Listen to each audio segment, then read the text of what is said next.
Okay, so it was Miley, Tamara, Glenda, those, and it was a good sized group. Oh, and then of course his roommate Megan, and then I do remember Kristen leaving earlier, but we all stayed like a good 4 or 5 hours, if I had to guess. So anyway, that was Peter's celebration. Now let's fast forward to Chicago Part One. So here's the deal. The other thing that I forgot to mention about the Monterey trip was that I had kind of mentioned, like, can we do something like this, like, regularly, like maybe once a quarter, like schedule like a romantic getaway like 4 times a year, because we had both said several times that dating was hard in the city, and that having that time together, since we couldn't live together, was a good alternative, just having us be away. So the deal with this trip is that he was planning to go to Chicago to meet up with his college friends, and it was going to be, like I said, a fancier trip, part of his birthday trip, low-key 420 trip, right? Because I left before that. So I was going to go with it, and so I had never been to Chicago before. So I was like, hey, can I come with you? Maybe we can even go early. And I don't have to meet your friends, but I can. And then I actually can't stay. I have some things scheduled, so I have to be back in San Francisco anyway. So that's what we ended up doing.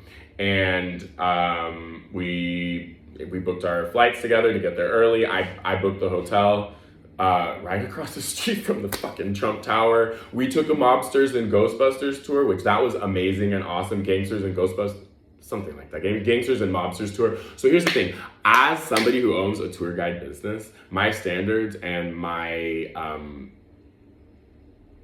judgments, I'm just gonna be fairly honest, are very high.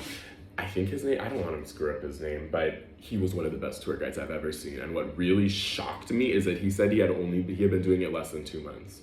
So I had no problem telling me, not only did he get a fat tip, but I told him, like, if you keep doing this, this is your thing, and you're quickly gonna like outrank everybody. Like you're gonna do great things, because tour guiding is such an interesting and unique career. Anyway, I won't get into all that, but I was very impressed by that.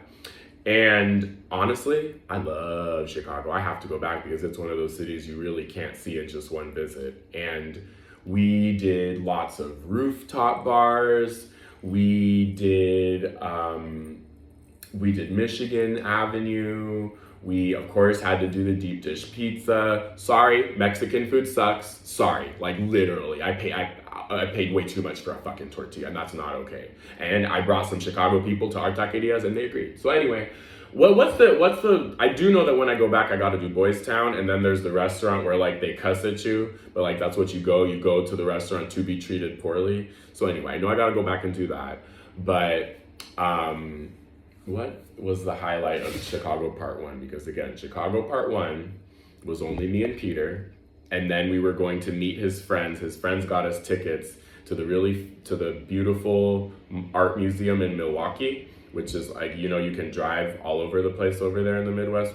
California is a lot more spread out, but well, anyway, the drive from Chicago to Milwaukee, like we took the train and then we drove back because they got an Airbnb back for the end of their trip. And so I stayed with them one night. And so I met, and I'll talk all about this in part 2, but I met, and I had already hung out with Megan A, and then we'll call the other girl Bev. And I loved them. I have to be honest, with the exceptions with the girls who I have made very clear exceptions of, because I'm not quite sure how they feel about me. And I'll be completely honest, I do feel like Megan B actually was a little fake. I'll be completely honest and say that. I didn't get that vibe from anybody else, but Megan B was kind of fake. And I know that she didn't like me. Peter made it very clear. So anyway, but I didn't get that vibe from anybody else. And I'll talk more about how part B, the second part of the trip went, which again, I thought went totally fine. But what I will comment on is that while we were doing our exploring, while we were doing our touring, yes, we did get into a fight right before the tour that I won't even get into because you can already imagine the stupidity. But what far overwhelmed and overshadowed all of that was like we were getting complimented non-fucking stop about how cute we were, about how like our date was. Somebody on the tour offered, like, just went out of her way to offer to take a picture of us in front of the Chicago theater.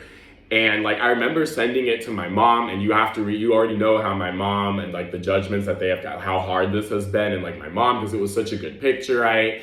And like I just remember it was very much giving, because we had already known that she was from Mississippi, but it was very much giving like, oh, I have a gay nephew, and I'm like, you know what? Listen, I'm here for it. You know, I'd much rather have that than be treated the other. You know, the crazy thing is, the only time I've ever dealt with homophobia has been right here in San Francisco. Honestly. So you have to realize that this Chicago trip, we had established that we travel well. We had said as much to each other several times that we traveled well. And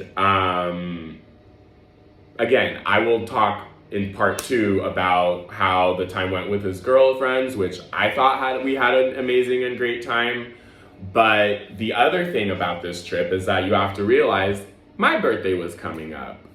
And what I wanted to do for my birthday was something much more low-key in San Francisco, but then I wanted to go to Vegas.